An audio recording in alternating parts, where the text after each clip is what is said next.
L'Union européenne réfléchit à une riposte à la récente offensive militaire des rebelles du Donbass dans l'est de l'Ukraine. De nouvelles sanctions sont envisagées.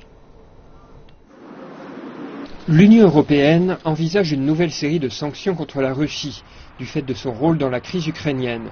Des officiels de l'UE indiquent que les sanctions pourraient comporter de nouvelles restrictions sur les marchés de capitaux, ce qui rendrait plus difficile le refinancement des entreprises russes. Pourraient également être concernées les obligations d'État russes et l'accès aux technologies avancées dans les secteurs du gaz et du pétrole. Aucune décision sur les sanctions n'a encore été faite.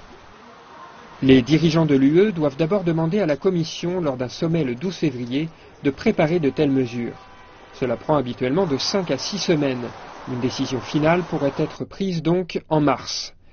Les États-Unis ont clairement indiqué mercredi que la Russie devrait faire face à de nouvelles sanctions du fait de la violence grandissante dans l'est de l'Ukraine.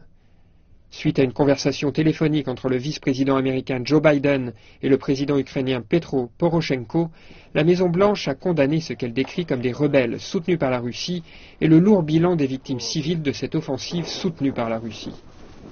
Biden aurait dit aux dirigeants ukrainiens que le coût pour la Russie continuerait à augmenter.